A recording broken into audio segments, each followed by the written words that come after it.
The narrative of a rising Africa is being challenged.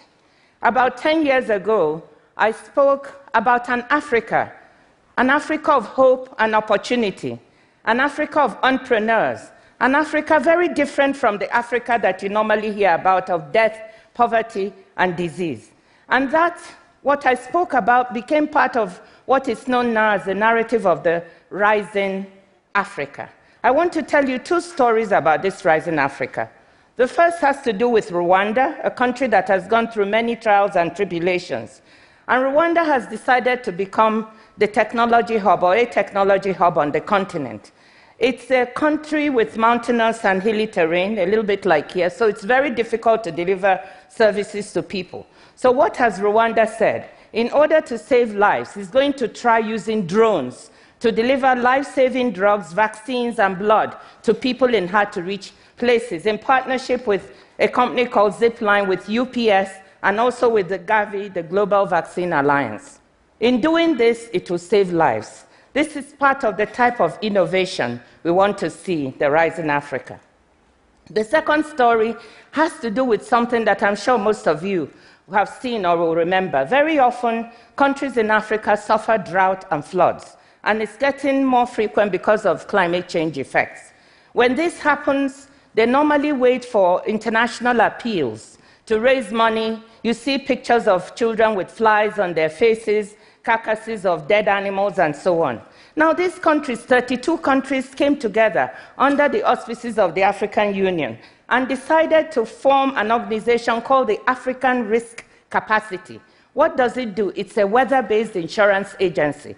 And what these countries do is to pay insurance each year, about $3 million a year of their own resources, so that in the event they have a difficult drought situation or flood, this money will be paid out to them, which they can then use to take care of their populations instead of waiting for aid to come. The African Risk Capacity last year paid $26 million to Mauritania, Senegal, and Niger. This enabled them to take care of 1.3 million people affected by drought. They were able to restore livelihoods, buy fodder for cattle, feed children in school, and in short, keep the populations home instead of migrating out of the area. So these are the kinds of stories of an Africa ready to take responsibility for itself and to look for solutions for its own problems. But that narrative is being challenged now because the continent has not been doing well in the last 2 years. It had been growing at 5% per annum for the last 1.5 decades. But this year it's forecast to grow at 3%. Why? In an uncertain global environment, commodity prices have fallen, many of the economies are still commodity-driven, and therefore their performance has slipped. And now, the issue of Brexit doesn't make it any easier. I never knew that the Brexit could happen and that it could be one of the things that would cause global uncertainty such as we have. So now we've got this situation. And I think it's time to take stock and to say, what were the things that the African countries did right? What did they do wrong? How do we build on all of this and learn lessons so that we can keep Africa rising? So let me talk about 6 things that I think we did right. The first is managing our economies better. The 80s and 90s were the lost decades when Africa was not doing well. And some of you will remember an Economist cover that said the lost continent. But in the 2000s, policymakers learned that they needed to manage the macroeconomic environment better, to assure stability, keep inflation low in single digits, keep their fiscal deficits low, below 3% of GDP, give investors, both domestic and foreign, some stability so that they'll have confidence to invest in these economies. So that was number 1. 2, debt. In 1994, the debt-to-GDP ratio of African countries was 130%.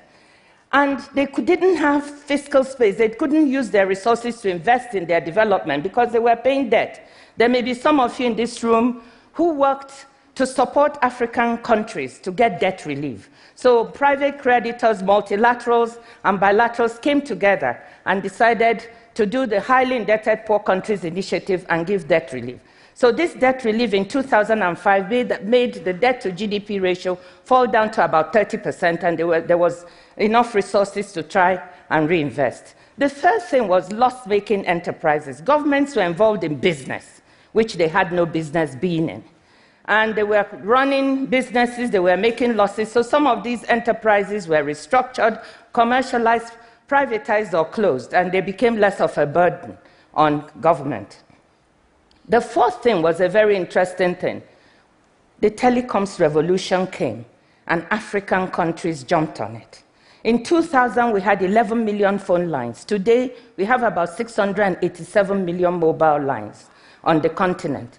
And this has enabled us to move forward with some mobile technology where Africa is actually leading.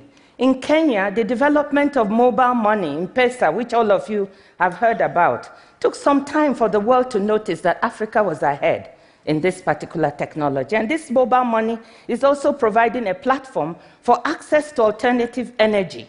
You know, people who can now pay for solar, you know, the same way they pay for cards for the telephone. So this was a very good development, something that went right.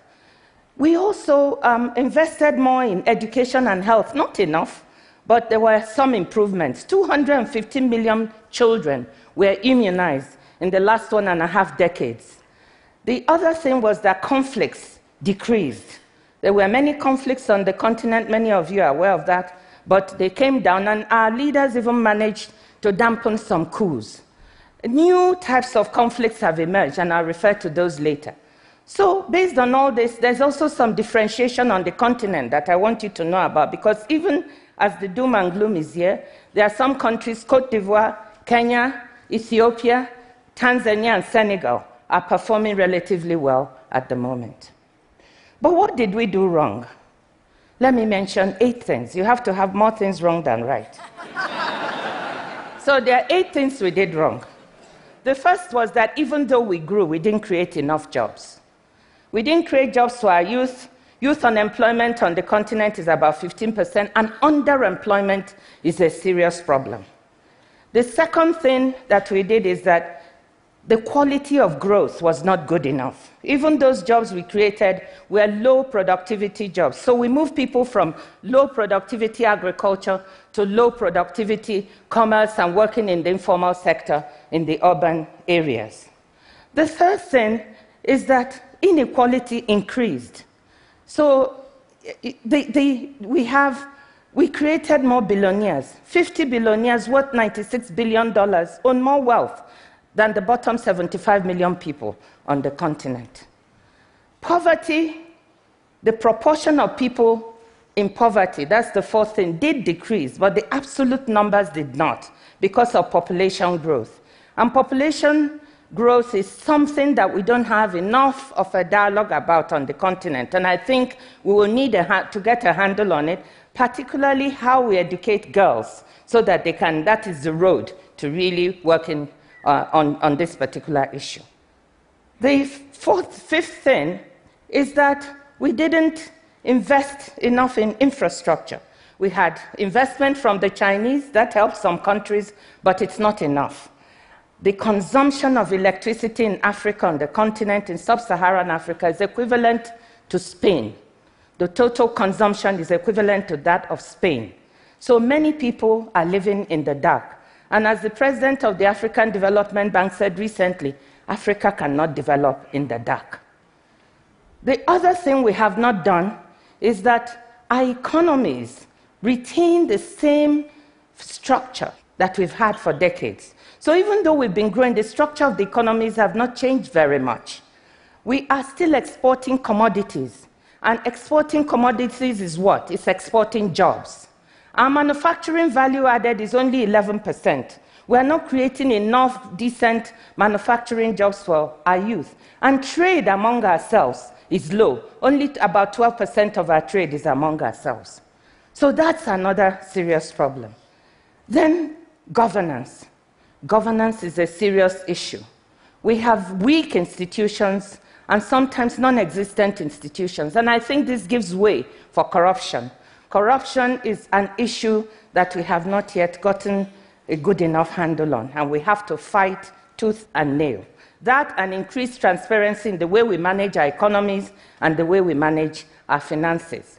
We also need to be wary of new conflicts, new types of conflicts, such as we have with Boko Haram in my country, Nigeria, and with Al-Shabaab in Kenya. We need to partner with international partners, developed countries, to fight this together. Otherwise, we create a new reality which is not the type we want for a rising Africa. And finally, the issue of education. Our education systems in many countries are broken. We are not creating the types of skills needed for the future. So we have to find a way to educate better. So those are the things that we are not doing right. Now, where do we go from there? I believe that the way forward is to learn to manage success. Very often when people succeed or countries succeed, they forget what made them succeed. Learning what you're successful at, managing it and keeping it is vital for us. So all those things I said we did right, we have to learn to do it right again. Keep doing it right. Managing the economy while creating stability is vital. Getting prices right. And policy consistency. Very often, we are not consistent. One regime goes out, another comes in, and they throw away even the functioning policies that were there before. What does this do? It creates uncertainties for people, for households, uncertainties for business. They don't know whether and how to invest. Debt. We must manage the success we had in reducing our debt. But now countries are back to borrowing again, and we see our debt to GDP ratio beginning to creep up. And in certain countries, debt is becoming a problem. So we have to avoid that. So managing success. The next thing is focusing with a laser beam on those things we did not do well.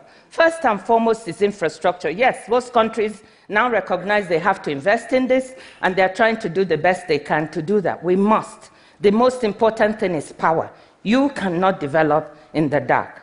And then governance and corruption.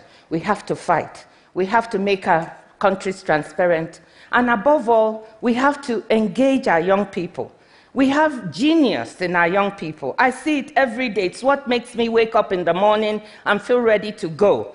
We have to unleash the genius of our young people, get out of their way, support them to create and innovate and lead the way. And I know that they'll lead us in the right direction. And our women and our girls. We have to recognize that girls and women are a gift. They have strength.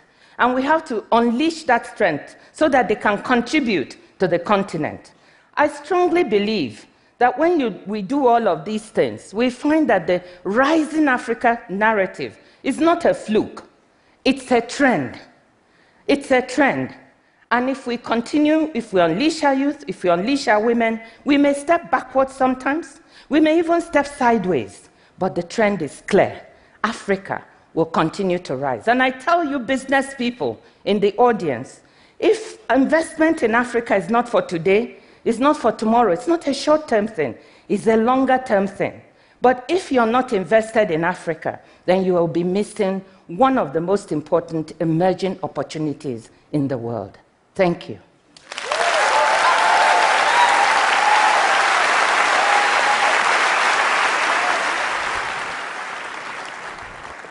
So you mentioned corruption in your talk, and you're well known as a strong anti-corruption fighter, but that's had consequences.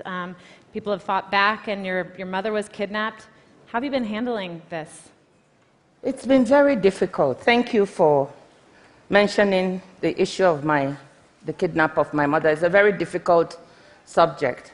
But what it means is that when you fight corruption, when you touch the pockets of people who are stealing money, they don't just keep quiet. They fight back. And the issue for you is when they try to intimidate you, do you give up or do you fight on? Do you find a way to stay on and fight back? And the answer that I had, the answer I had with the teams I worked with, is we have to fight on. We have to create those institutions. We have to find ways to stop these people from taking away the heritage of the future. And so that's what we did. And even out of government, we continue to make that point. In our countries, nobody is going to fight corruption for us but us. And therefore, that comes with consequences. And we just have to do the best we can. But I thank you and thank Ted for giving us a voice to say to those people, you will not win, and we will not be intimidated. Thank you. Thank you so much for your great work and your important work. Thank you.